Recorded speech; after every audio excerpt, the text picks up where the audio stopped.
Hello dear students, welcome to NS academy Kalika ji. मैं हूं आपका maths educator Sandeep Bhatt. Dear students, आज का ये वीडियो 11th क्लास की मैथ्स को आगे बढ़ाते हुए चैप्टर फर्स्ट सेट्स के बारे में मैंने प्रीवियस वीडियो में आपको सारा ऑलमोस्ट सेट्स का इंट्रोडक्शन बताया। सेट्स में किस टाइप के टाइप्स ऑफ सेट्स होते हैं वो सारे विद एग्जांपल आपको समझाए और ऑलमोस्ट फर्स्ट चैप्टर हम कर चुके हैं अपने प्रीवियस वीडियो में। आज के इस वीडियो में स्टूडेंट्स का जो कॉन्सेप्ट है वेन डायग्राम को लेके कि सर वेन डायग्राम के क्वेश्चन कैसे किए जाते हैं और वेन डायग्राम को कैसे इजी तरीके से समझ सकते हैं। आज का ये स्पेशल वीडियो मेरे 11th क्लास के स्टूडेंट्स के लिए। चलिए स्टार्ट करते हैं आज का वीडियो और समझते हैं सेट्स का वेन डायग्राम। जैसा आप देख रहे हैं बेटा, सेट्स थ्योरी में वेन डायग्राम एक पिक्चरिकल रिप्रेजेंटेशन होती है, एक पिक्चराइज होती है, एक पिक्चर्स के हिसाब से पिक्टोरिकल रिप्रेजेंटेशन ऑफ सेट्स। किसी भी सेट्स को पिक्टोरिकल प्रेजेंटेशन जो है वो वेन डायग्राम के थ्रू होता है। पहले अपने दिमाग में आपने ये चीज सेट करनी है। दूसरा, वेन डायग्राम वेन डायग्राम के अंदर यूनिवर्सल जो सेट होता है, जैसे मैंने यहां पे बताया, यूनिवर्सल सेट जो होता है उसको हम प्रेजेंट करते हैं किससे मेरे बच्चों? रेक्टेंगल से, राइट। यानी कि वेन डायग्राम के अंदर आपके सामने एक बड़ा सा रेक्टेंगल अगर कभी आता है तो आप इससे कंफर्म हो जाएंगे सर ये हमारा यूनिवर्सल सेट है, राइट बेटा। और इस यूनिवर्सल सेट के अंदर जो सर्कल से प्रेजेंट होते हैं, the subset of universal sets are represented by circle and contains the element of sets. यानी कि किसी भी सेट के एलिमेंट्स जो कंटेन होते हैं, इस सेट्स के अंदर जो एलिमेंट कंटेन होते हैं, इस सेट्स के अंदर जो एलिमेंट होते हैं वो सर्कल के थ्रू प्रेजेंट होते हैं। आई होप ये क्लियर हो गया। फर्स्ट पॉइंट मैंने बताया आपको कि वेन डायग्राम एक पिक्टोरियल रिप्रेजेंटेशन होती है किसी सेट्स की। दूसरा मैंने आपको बताया कि वेन डायग्राम में आपके इस रेक्टेंगल के थ्रू यूनिवर्सल सेट को प्रेजेंट किया जाता है, रिप्रेजेंट किया जाता है। दूसरा, इस यूनिवर्सल सेट के अंदर जो सेट्स हमारे आते हैं उन एलिमेंट्स को कैसे दिखाया जाता है बेटे? तो उनको एक सर्कल के थ्रू प्रेजेंट किया जाता है। आई होप ये क्लियर है सारा। चलिए आगे बढ़ते हैं इसमें और समझते हैं सेट्स को थोड़ा और बेटर तरीके से। देखिए, आपके सामने सेट्स की इतनी सारी टाइप्स आपके सामने आएगी। प्रीवियस वीडियो में मैंने आपको समझाया था बेटा कि यूनिवर्सल सेट क्या होता है, इंटरसेक्शन सेट क्या होता है, डिफरेंस ऑफ सेट्स क्या होता है, डिसजॉइंट सेट्स क्या होता है। सारे टाइप प्रीवियस वीडियो में आप बहुत अच्छे से समझ सकते हैं with the help of example. चलिए यहां पर सेट थ्योरी में वेन डायग्राम का कॉन्सेप्ट आप समझ रहे हैं बच्चों। पहला आ गया आपके सामने ए यूनियन बी। अगर आप देखें तो मैंने प्रीवियस वीडियो में आपको बहुत अच्छे से बताया था कि यूनियन अगर कभी आपके सामने आ जाए तो इसका मतलब होता है ऑल बट नॉट रिपीटेड। यानी कि ए और बी के सारे एलिमेंट्स को हम लिख लेते हैं बट किसी भी एलिमेंट्स को रिपीट हम नहीं करते हैं। तो देखिएगा यहां पर ये ए को प्रेजेंट कर रहा है मेरे बच्चों, ये वाला सर्कल बी को प्रेजेंट कर रहा है। और जब यूनिवर्सल की बात आती है, यूनियन सेट की बात आती है, यूनिवर्सल सेट की बात आती है, तो इस रेक्टेंगल के थ्रू मेरे बच्चों आपका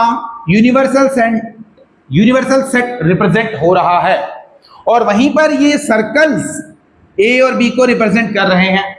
अब यूनियन की बात करूं मेरे बच्चों तो ये शेड हो गया आपका सारा, पर कोई भी चीज इसमें क्या है, रिपीट नहीं होगी। यानी कि इनका जो कॉमन वाला है वो भी शेड होगा, ए भी शेड होगा, बी भी शेड होगा। आई होप क्लियर है। तो ये आपका रिप्रेजेंटेशन होगी ए यूनियन बी की। इसी तरीके से मेरे बच्चों अगर ए इंटरसेक्शन बी की बात करूं तो ये इंटरसेक्शन, और याद करने का तरीका मैंने आपको बताया था, इट मींस कॉमन। सिर्फ कॉमन एलिमेंट को मैंने आपको बताया था, इंटरसेक्शन का मतलब सिर्फ कॉमन एलिमेंट्स को हम अपने पास रख लेते हैं, बाकी एलिमेंट्स को छोड़ देते हैं। With the help of example previous video में आप समझ सकते हैं।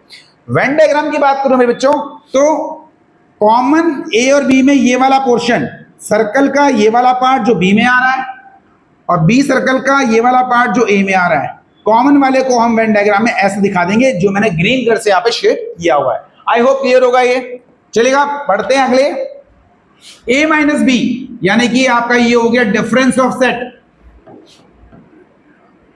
डिफरेंस ऑफ सेट तो ए माइनस बी में मेरे बच्चों यहां पर जब ए माइनस बी आप निकाल रहे हो तो वीडियो में मैंने आपको समझाया था प्रीवियस वीडियो में, ए माइनस बी में ए के जो एलिमेंट बी में आते हैं हम उन्हें लीव कर देते हैं और बचे हुए एलिमेंट को हम लिख लेते हैं। सो ए और बी का, ए का जितना पोर्शन, जितना पार्ट बी में गया है, हम उसको छोड़कर बचे हुए को शेड करते हैं बेटा, इसको शेड करते हैं। ये आपका क्या हो गया बेटा, ए माइनस बी को रिप्रेजेंट करता है। जैसा कि मैं आपको बता रहा हूं, यहां पर जो पोर्शन यहां पे शेड हुआ है वो ए माइनस बी को रिप्रेजेंट कर रहा है। सेम हियर, अगर आपके सामने बी माइनस ए का वेन डायग्राम आ गया कि ए बी माइनस ए को रिप्रेजेंट कीजिए, तो कैसे आप करेंगे मेरे बच्चों, आप ए माइनस बी में और बी माइनस ए में, बी का जो पार्ट ए में आ रहा है उसको आप लीव कर देंगे। सिंपल, देखिएगा, यानी कि ये पोर्शन जो हमारा ए में आ रहा था उसको हम शेड नहीं करेंगे, बचा हुआ जो इसका हिस्सा है, जो पोर्शन है, उसको हम शेड कर देंगे। ये बी माइनस ए का आपका वेन डायग्राम रिप्रेजेंटेशन था। सो आई होप ये सारी चीजें क्लियर होगी आपको। अब आगे बढ़ते हैं बेटा, यहां पे ये आपके सामने कुछ एग्जांपल्स में लेके आया हूं, लेकिन उससे पहले ये वाला पोर्शन और आपको क्लियर कर दूं, क्योंकि वेन डायग्राम के सारे कॉन्सेप्ट को आज समझना है। और आज के इस वीडियो के बाद आपको वेन डायग्राम का कोई कॉन्सेप्ट, कोई डाउट, कोई क्वेरी आपके मन में नहीं रहनी चाहिए। इस वीडियो को आप ध्यान से समझे और वेन डायग्राम के कॉन्सेप्ट को क्लियर करें अपना। देखिएगा, ए कॉम्प्लीमेंट आपके सामने आया, तो बेटा किसी भी इस यूनिवर्सल सेट में अगर आपको सिर्फ ए प्रेजेंट करना हो तो मेरे बच्चों क्या करोगे, simply you can draw a simple circle. ये सिर्फ ए को रिप्रेजेंट कर रहा है, ये वेन डायग्राम है, ए को रिप्रेजेंट कर रहा है। अब आपसे पूछा है ए का कॉम्प्लीमेंट, तो आप क्या करेंगे, आप इस ए कॉम्प्लीमेंट में ए को छोड़कर जो पोर्शन रह गया वो शेड हो जाएगा। ये ए का कॉम्प्लीमेंट होता है। वैसे बात करें ये कॉम्प्लीमेंट होता क्या है, तो मैंने आपको प्रीवियस वीडियो में फिर बता रहा हूं आपको कि प्रीवियस वीडियो में आप देखेंगे कि कॉम्प्लीमेंट में मैंने आपको बताया था कि ए की जो वैल्यूज होती हैं, ए के जो एलिमेंट्स होते हैं, उनको यूनिवर्सल सेट से हटा दिया जाता है, रिमूव कर दिया जाता है और बचे हुए एलिमेंट्स को लिख लेते हैं। यानी कि ए का जो ये सर्कल है, इसको छोड़कर, इसको लीव कर जो बच गया, यानी ये वाला पोर्शन आपका बच गया, तो वो ए कॉम्प्लीमेंट में शेड हो जाता है। ये रिप्रेजेंटेशन होगी आपकी ए कॉम्प्लीमेंट की। सो आई होप क्लियर होगा सारा ये। बढ़ते हैं आगे, A intersection B not. A intersection B not को दिखाने के लिए, यानी कि ए बी नॉट, तो आपका ये वाला ए माइनस बी वाला ही पोर्शन होता है मेरे बच्चों, बिल्कुल सेम ए माइनस बी ही होता है ये। सो ये वाला भी आपका इजीली क्लियर हो जाएगा, कोई मुश्किल वाली बात नहीं है।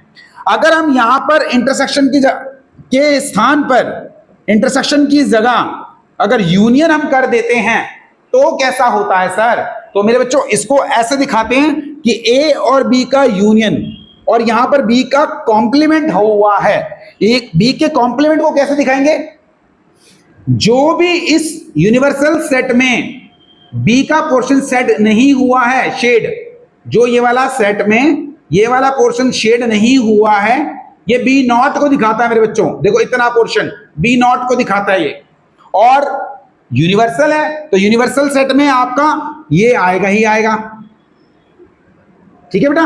और यहां पर यूनियन है तो यूनियन का मतलब सारा शेड होगा, लेकिन बी नॉट वाला शेड नहीं होगा। ये रिप्रेजेंटेशन है आपकी ए यूनियन बी नॉट की। आई होप बच्चों ये ग्राफ्स आपके क्लियर हो रहे हैं और धीरे धीरे आप वेन डायग्राम के कॉन्सेप्ट को अच्छे से समझ जाओगे। यहां पर ए यूनियन बी नॉट पूरे का बेटा नॉट, अगर आपने देखा हो, मैंने आपको डी मॉर्गन्स के लॉ बताए थे। डी मॉर्गन्स लॉ में ये बहुत ही ज्यादा इंपॉर्टेंट कॉन्सेप्ट है कि अगर ए यूनियन बी का नॉट हुआ तो इसका मतलब होता है बेटा ये नॉट ए नॉट हो जाता है। अगर अंदर यूनियन है तो ये इंटरसेक्शन हो जाता है, बी है तो बी नॉट हो जाता है। यानी कि ए नॉट इंटरसेक्शन बी नॉट, ए भी शेड नहीं होगा, बी भी शेड नहीं होगा का कॉमन इंटरसेक्शन आया बेटा, तो उसका मतलब होता है कॉमन, जैसा मैंने आपको थोड़ी देर पहले भी बताया। सो जब ए यूनियन बी नॉट हो तो आपने ए और बी को छोड़ के सारे वाले को शेड कर देना है। ये आपका क्या दिखाएगा, representation of A union B not. I hope clear होगा। तो ये सारे जो है मैंने आपको बता दिए वेन डायग्राम का representation with the help of universal set, circle, rectangle, कैसे हमने यूज करना है। चलिए कुछ एग्जांपल ले लेते हैं मेरे बच्चों और फिर इस चीज को बहुत अच्छे से समझते हैं। आपके सामने ये दो एग्जांपल मैं आपको दिखा रहा हूं जिससे आपको वेन डायग्राम का रिप्रेजेंटेशन और अच्छे तरीके से समझ में आने वाला है। तो पहले एग्जांपल में आपको मैंने बताया है कि आपके पास एक यूनिवर्सल सेट है जिसके नंबर ऑफ एलिमेंट है 1 2 3 4 5 6 7 8 9 10। वहां पर ए एक सेट है जिसके एलिमेंट हो गए 1 2 3 4, बी एक सेट है जिसके एलिमेंट हो गए 8 9 10। अब इनका अगर ग्राफिकल रिप्रेजेंटेशन, माफ कीजिएगा पिक्टोरिकल रिप्रेजेंटेशन ऑफ सेट अगर करना हो तो किस तरीके से करेंगे, ध्यान से देखिए। सबसे पहले ये जो यूनिवर्सल सेट है बेटा, ये यूनिवर्सल सेट आ गया। इस यूनिवर्सल सेट के अंदर 1 2 3 4 5 6 7 8 9 10 यानी ये एलिमेंट होने चाहिए। तो देखते हैं 1 2 3 4 5 5 6 7 8 नहीं है। आप देखेंगे यहाँ पे इस यूनिवर्सल में 5 6 7 8 नहीं है। तो जो नहीं है बेटा उनको हम लिखेंगे, क्या नहीं है, 5 नहीं है, 6 नहीं है और 7 नहीं है, ये हमने लिख दिया। सो यूनिवर्सल सेट ये पूरा है, मैंने जैसे आपको बताया रेक्टेंगल के थ्रू प्रेजेंट होता है। तो 1 2 3 4 5 6 7 8 9 10 सारे हमारे इस रेक्टेंगल में आ रहे हैं। उसके बाद हम बात करते हैं ए के बारे में। तो ए में है 1 2 3 4 1 2 3 4, ये ए को प्रेजेंट कर रहा है बेटा, ये ए को प्रेजेंट कर रहा है, ठीक है बेटा। और वहीं पर बी की बात करें तो ये बी को प्रेजेंट कर रहा है, क्योंकि बी में कितना है 8 9 10 8 9 10। अब आप देखिएगा इनका आपस में कोई यूनियन नहीं है, इंटरसेक्शन नहीं है, डिफरेंस ऑफ सेट नहीं है, कॉम्प्लीमेंट नहीं है, सिर्फ एक पिक्टोरिकल रिप्रेजेंटेशन ऑफ सेट की है। तो आपने सिंपली इसको इस तरीके से प्रेजेंट कर लिया। यहां पर एक चीज नोट करने वाली है बेटा कि ये जो ए की सारी वैल्यूज हैं, ए के सारे एलिमेंट हैं, क्या ए के सारे एलिमेंट यू में आ रहे हैं? आप बोलोगे हाँ सर ये तो सारी वैल्यू आ रही है। तो जब सारी वैल्यू ए के सारे एलिमेंट यू में आ रहे हैं तो हम कह सकते हैं ए जो है वो सबसेट है किसका, यू का। और वहां पर बी की बात करें तो बी के एलिमेंट 8 9 10 वो भी इसमें आ रहे हैं बेटा। तो इसका मतलब बी भी क्या हो गया, सबसेट हो गया किसका, यू का। ठीक है बेटा, सो क्लियर होगा आपका ये। एक और एग्जांपल ले लेते हैं और बहुत अच्छे से समझते हैं आपका पिक्टोरिकल रिप्रेजेंटेशन ऑफ सेट्स। देखिएगा एक यूनिवर्सल सेट आपको दिया है 1 2 3 4 5 6 7 8 9 10, 10 तक इसमें एलिमेंट दिए हैं, इसमें यूनिवर्सल सेट में। ए एक सेट है जिसके अंदर नंबर ऑफ एलिमेंट है 1 2 3 4 5 6, क्लियर है बेटा। बी एक सेट है जिसके एलिमेंट है 3 4 5। अब हमने क्या करना है, अगर हमारे पास ये एलिमेंट्स दे रखे हैं और बोला है हमें कि आपने इसका पिक्टोरिकल रिप्रेजेंटेशन करना है, तो कैसे करेंगे मेरे बच्चों, इनको थोड़ा ध्यान से समझते हैं। वेन डायग्राम के कॉन्सेप्ट को सबसे पहले आपने एक यूनिवर्सल सेट बनाना है, जैसा मैंने आपको बताया यू के थ्रू प्रेजेंट कर दिया, बहुत अच्छा। क्या यू में सारी वैल्यू आ रही है 1 से लेकर 10 तक, 1 2 3 4 5 6, और तो नहीं आ रही तो आप लिख दो 7 8 9 और 10। अगर आप नहीं लिखते हैं तो भी इस यूनिवर्सल सेट का मतलब यू होता है, इसमें वैल्यू लिखने की जरूरत नहीं होती। यानी कि आपने अगर ये लिख दिया, ये रेक्टेंगल बना दिया, इसका मतलब ये पूरा यू ही है और इसके अंदर ऑलरेडी सारी वैल्यू हैं, कितनी, 10 तक, जो मैंने यहां ऊपर दी हुई है। ठीक है बेटा, अगर वैल्यू नहीं भी लिखी रहती, एलिमेंट नहीं भी लिखे रहते तो भी ये अंडरस्टूड होता है। अब बात करते हैं बेटा ए के एलिमेंट्स 1 2 3 4 5 6 7 6 तक। ए में क्या 1 2 3 4 5 6 हैं, चेक करते हैं। तो ये बड़ा वाला सर्कल जिसमें 1 2 3 4 5 6 है, 1 2 3 4 5 6, तो ये बड़ा वाला सर्कल रिप्रेजेंट कर रहा है आपका ए को। किसको कर रहा है मेरे बच्चों, ए को, क्योंकि इसमें सारी वैल्यू जो है यहां पर आपके सामने आई हुई है। दूसरा वाला जो अंदर वाला सर्कल है उसमें क्या क्या वैल्यू है बेटा, 3 4 5 3 4 5, ये रिप्रेजेंट कर रहा है बी को। क्लियर हो गया। तो बी का रिप्रेजेंटेशन, ए का रिप्रेजेंटेशन और यूनिवर्सल सेल का रिप्रेजेंटेशन आपको सारा मैंने इस पिक्टोरियल रिप्रेजेंटेशन में दिखा दिया कि सेट्स को आप कैसे पिक्टोरियल प्रेजेंट करते हो। आई होप ये क्लियर है। अब यहां पर बेटा बी की सारी वैल्यू किसमें आ रही है बेटा, बी की सारी वैल्यू ए के अंदर आ रही है। तो यानी कि बी जो हो गया वो सबसेट हो गया ए का। आई होप क्लियर होगा, क्योंकि अगर बी की सारी वैल्यू ए में आ रही है तो बी ऑटोमेटिकली सबसेट बन गया ए का। बी की सारी वैल्यू यू में, चलिए देखते हैं। ये है बड़ा वाला बी, क्या ये बड़ा वाला सर्कल इस पूरे यूनिवर्सल सर्कल के अंदर है? बिल्कुल है सर। तो ये भी हो गया हमारा कि बी सबसेट है किसका बेटा, यू का। अब हम बात करते हैं बी सबसेट है ए का भी और बी सबसेट है यू का भी। अब हम बात करते हैं बड़े वाले का, ए वाले का, बड़े वाले का, ये ए वाला। क्या ए सबसेट है यू का? तो ऑब्वियसली ये बड़ा वाला सर्कल भी बड़े इस रेक्टेंगल के अंदर आ रहा है, ये छोटा वाला सर्कल भी रेक्टेंगल के अंदर आ रहा है, तो छोटा वाला था बी, तो बी भी सबसेट हो गया ए का और बी भी सबसेट हो गया यू का। अब ये बड़ा वाला सर्कल भी क्या है, रेक्टेंगल के अंदर आ रहा है, तो बड़ा वाला ए है और ए भी सबसेट हो गया यू का।